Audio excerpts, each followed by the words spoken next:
The exemptions cancellation initially targeted China and Hong Kong, but today it was eliminated for all nations.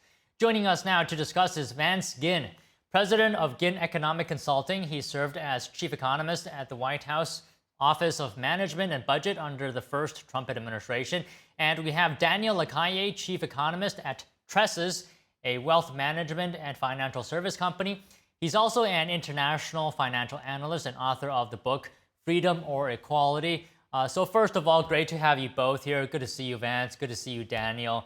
Daniel, if I may, let me start with you. Can you talk to us about whether was the de minimis exemption helpful to the economy before it was eliminated?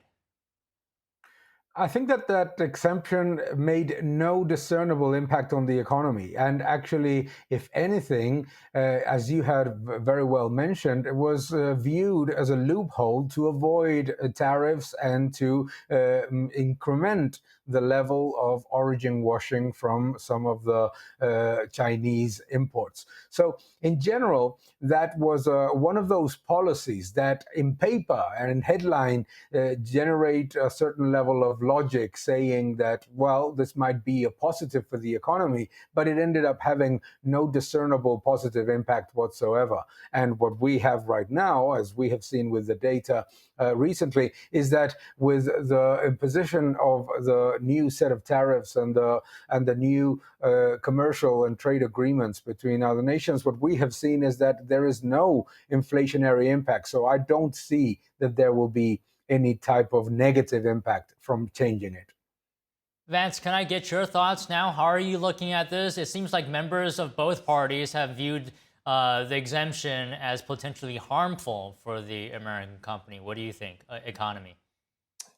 Yeah, it's a pleasure with you. And I think what we've seen is a lot of uncertainty that's drawn out in the economy from the increases in tariffs and everything else. The de minimis, I don't think, is a huge deal overall. What I'm more worried about is the amount and the size of the tariffs that have been put in place of taxes on Americans. And we just saw an inflation number today from the personal consumption expenditures showed 3.1% increase year over year for the core inflation. So inflationary pressures are still out there, which is really a reflection of what the Federal Reserve is doing, putting so much money into the economy, not necessarily what's happening with the tariffs.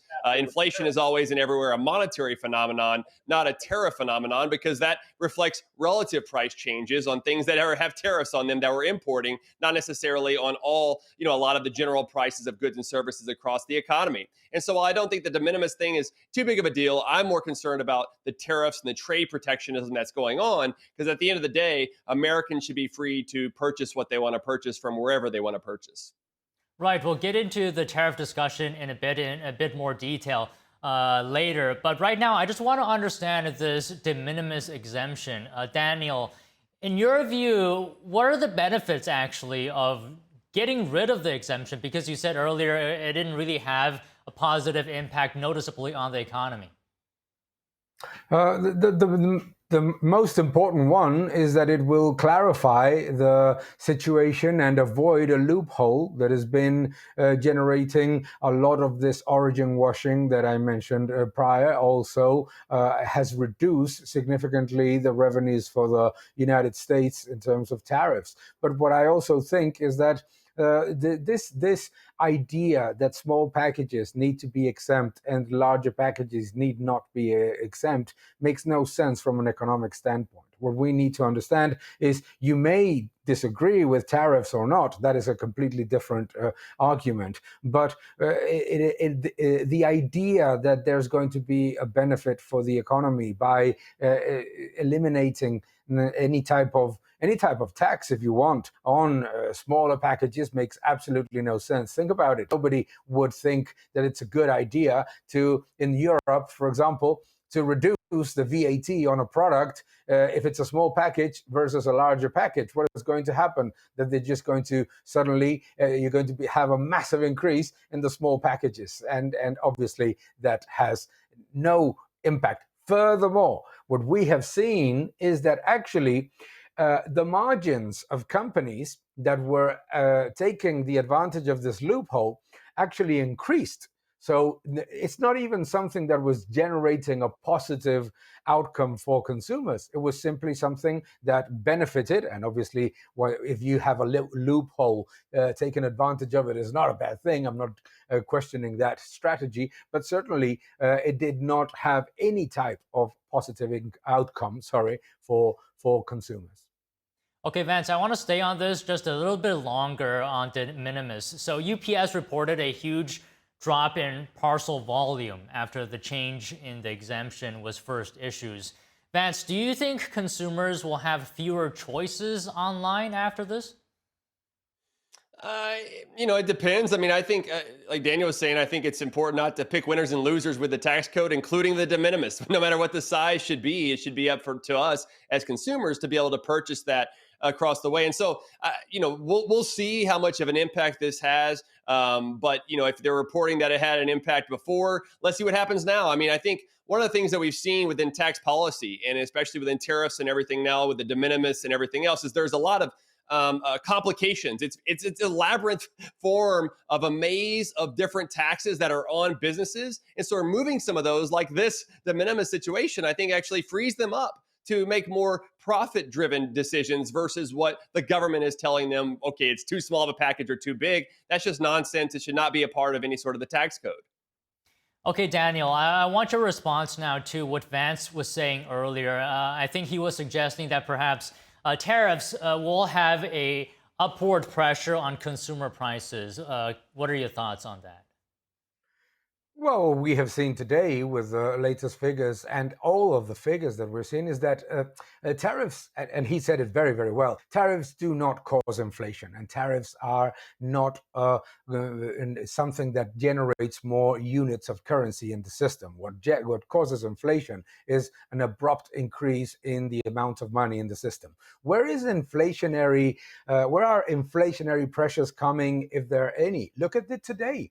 In financial services, it's coming from the enormous boost of the financial market and the stocks. And we saw the other day, for example, in the PPI, how the only real inflationary pressure came from the portfolio management and the financial services part. So all of these things are important. And what we need to go all the time back to is, instead of saying that tariffs are the cause of inflation, is to go back to what is reality and what is macroeconomic certainty, which is that money supply is growing, global money supply is growing, central banks are exceedingly dovish. There may be some level of inflationary pressure, but it's not going to come from tariffs. It's going to come from the destruction of the purchasing power of the currency, which is the only thing that makes aggregate prices go up.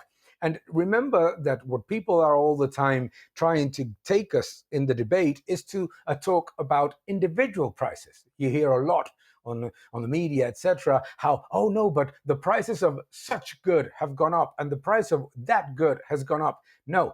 Inflation is the destruction of the purchasing power of the currency, and price increases are a consequence of inflation.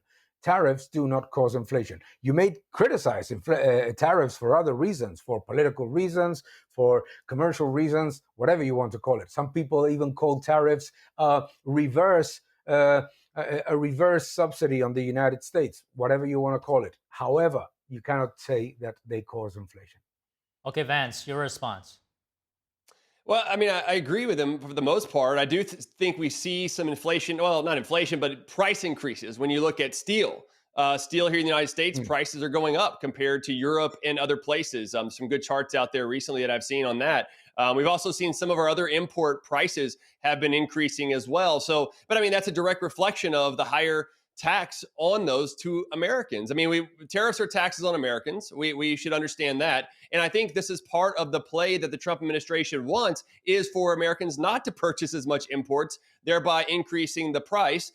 because they want to close trade deficits. I happen to believe that the trade deficit is not a concern because the current account deficit of goods and services is a capital account surplus of the flow of investments into the United States. And you could say which one is the chicken or the egg, which one is coming first. I'm not quite sure, but I do know that many people want to put money into the United States economy. It's the most stable economy in the world, even given the uncertainty that we have out there right now with some of the tariffs and other trade protectionism. And also, I think we really need to get focused on doing more here in the United States of controlling government spending, which is driving government debt and deficits. And that's creating higher interest rates than we otherwise would have and putting more inflationary pressure in the economy because the Fed wants to keep interest rates lower than what we would otherwise have. And right now there's a discussion about whether we should be cutting interest rates. And I'm fearful if we cut interest rates, that we'll actually see more inflationary pressures because the Fed will put more money into the economy. And so I would rather see us not do that at this point. They should be cutting the Fed's balance sheet, which is $6.6 trillion.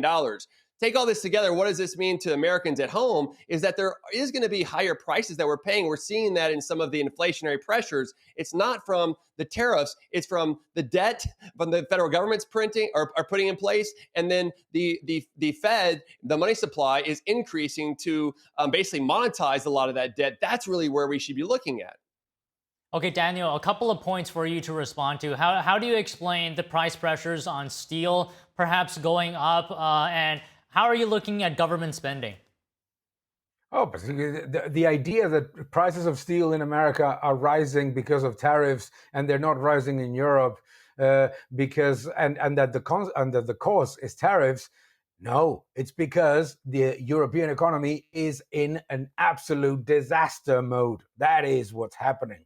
The reason why steel prices in an industry that is overloaded with capacity. Overcapacity is the norm in the steel industry. So what is happening actually is that there is overcapacity in steel. No country wants to reduce capacity. At the same time, some countries in Europe particularly are subsidizing the production of steel, and the price of steel in Europe is actually not declining, is going up at a slower pace for a very simple reason, that Germany, France, that most of the large economies in Europe are actually in stagnation, and the ones that are allegedly growing, like Spain or Italy, are because of services tourism. So that has absolutely zero to do with tariffs. Furthermore, if there is a sector that proves that tariffs don't cause inflation, that is the commodities sector. Look at anything that goes from oil to natural gas to coal, everything. What is proving is that actually